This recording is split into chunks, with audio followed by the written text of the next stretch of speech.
Good morning students, कैसे हैं आप लोग। आशा है अपने अपने घरों में स्वस्थ होंगे, अच्छे होंगे।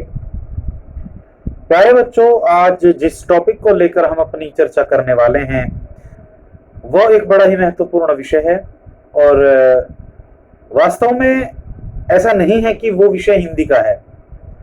वो विषय जागरूकता का है, प्रेरणा का है, दर्शन शास्त्र का है, इतिहास का है, हमारी रोचकता का है, हमारी प्रेरणा का है। मैं बात कर रहा हूं भारत की खोज के दोनों पाठ की। भारत की खोज पंडित नेहरू के द्वारा अहमदनगर की जेल में लिखी गई थी और इन्हीं दोनों पाठों के विषय में मैं आपको वैसे वीडियो भेज चुका हूं, लेकिन फिर भी मेरा मन हुआ कि मैं एक बार अपने स्टूडेंट्स के साथ इस विषय पर अपने विचार रखूं। भारत की खोज पंडित नेहरू ने एक ये मान के नहीं लिखी थी कि भाई आगे चल के एनसीईआरटी उसे 8वीं क्लास की हिंदी की पूरक पुस्तक के रूप में डालेगा। वास्तव में ये किताब हमारे प्राचीन भव्य स्वर्णिम इतिहास की एक झलक है। भारत क्या है, ये चिंतन इस किताब में बहुत ही मुखर रूप से आया है। यदि मैं आपसे पूछूं कि भारत क्या है तो सबके अलग अलग रिप्लाई होंगे, लेकिन भारतवर्ष की जैसी व्याख्या पंडित नेहरू ने इस पुस्तक में की है वो वास्तव में काबिल तारीफ है। मेरे हिसाब से भारत कोई जमीन के टुकड़े का नाम नहीं है। भारत के अंदर अलग अलग प्रांतों में अलग अलग सभ्यता, अलग अलग रीति रिवाज, संस्कार, नस्ल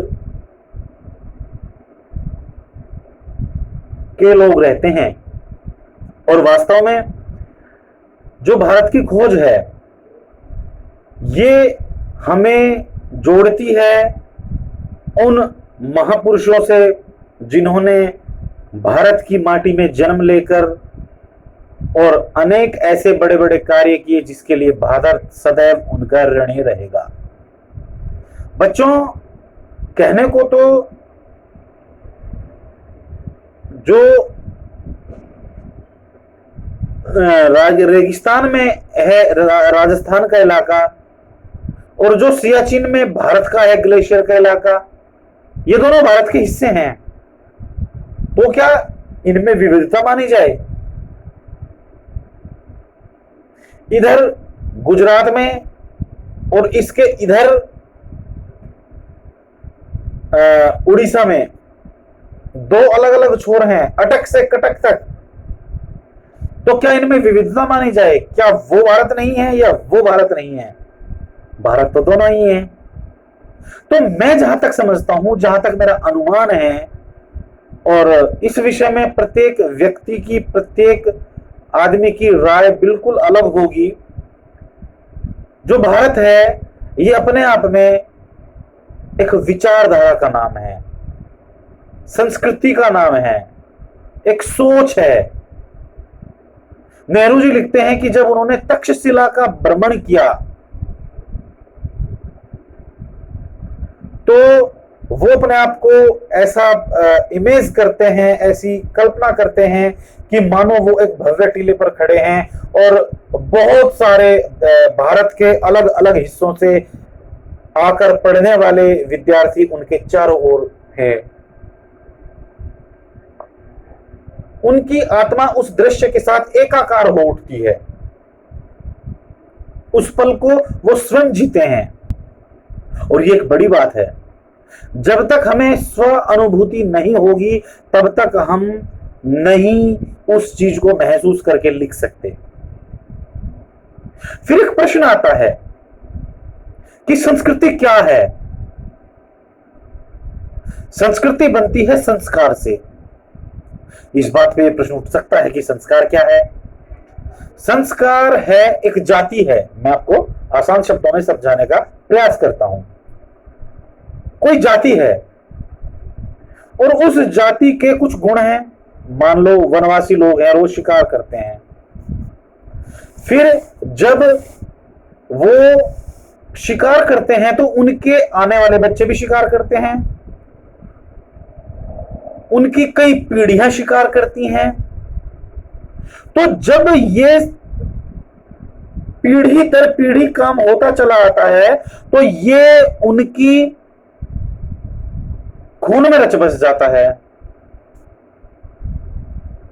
और क्योंकि शिकार करने का संस्कार है तो धीरे धीरे चल के वो समाज भी बढ़ता है और ये संस्कार संस्कृति में बदल जाता है। इसी प्रकार अलग अलग सभ्य समाज की अलग अलग संस्कृतियां विकसित हुई हैं।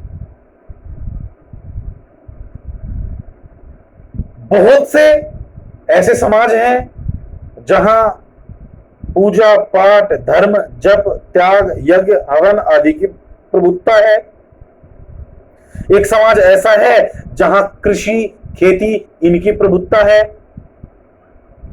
तो ये एक हम निश्चित रूप से नहीं कह सकते कि भाई भारतवर्ष के अंदर केवल एक संस्कार के या एक संस्कृति के लोग हैं। आप पंजाब में चले जाइए, खान पान के शौकीन, पहनने के शौकीन, मेहनती लोग और देश के प्रति श्रद्धा रखने वाले लोग। वहीं आप बिहार में चले जाइए, बहुत मेहनती लोग। इसके विपरीत आप दक्षिण भारत में जाएंगे, केरल में, तमिलनाडु में, तो वहां आपको मिलेंगे ज्ञान के भंडारू लोग, ज्ञान के भंडार लोग जिनकी धर्म में ईश्वर में एक विशेष रूप से आस्था है, अनुकंपा है। तो कहने का मतलब है कि भारत अपने आप में विविधताओं का देश है और ये इसकी खूबी है। हमारे यहां पर एक राजा हुए हैं हेनसांग। उनके समय में एक चीनी यात्री फाहियान, हमारे यहां शासक थे हर्षवर्धन। उनके शासन में एक चीनी यात्री था फाहियान और शायद हेनसांग। आप पढ़ेंगे पुस्तक तो आपको पता कल चल जाएगा। मेरे दिमाग से थोड़ा स्लिप हो गया है, क्षमा चाहता हूं इसके लिए, सॉरी।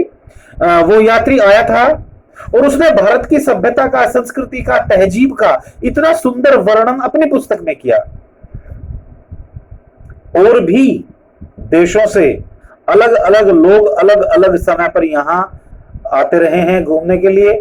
अपनी यात्राओं के वर्णन में उस समय की जो प्राचीन सभ्यता की झलक है वो दिखती है।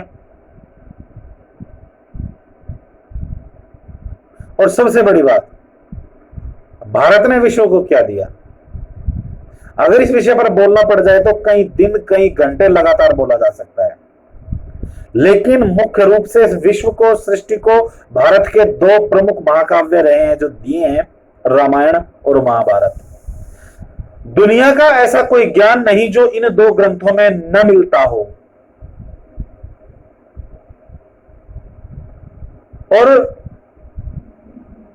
एक आदर्श समाज की कल्पना, एक आदर्श समाज की स्थापना का चित्रण इन दोनों महाकाव्यों में हुआ है।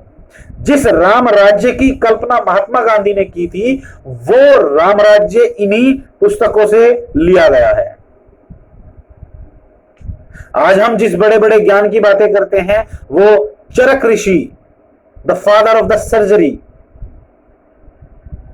Sushruta, the father of Ayurveda, Patanjali, the father of yoga, वो सब इसी भारत की देन है। तो अपने आप में हमें गर्व है, करना चाहिए कि हम इस महान सभ्यता और महान संस्कृति के अंग हैं। प्यारे बच्चों, सभ्यता और संस्कृति के ऊपर बोलने में बहुत लंबा समय लगेगा। अतः मेरा आप लोगों से निवेदन है कि भारत की खोज के पहले जो दो चैप्टर हैं, पहला अहमदनगर का किला और दूसरा तलाश, इन्हें आप पूरे मनोयोग से पढ़ें। यदि आपके मन में इस पाठ को लेकर कोई संदेह है, कोई शक है, तो प्लीज मुझे बताएं, मैं आपकी समस्या का निराकरण करूंगा।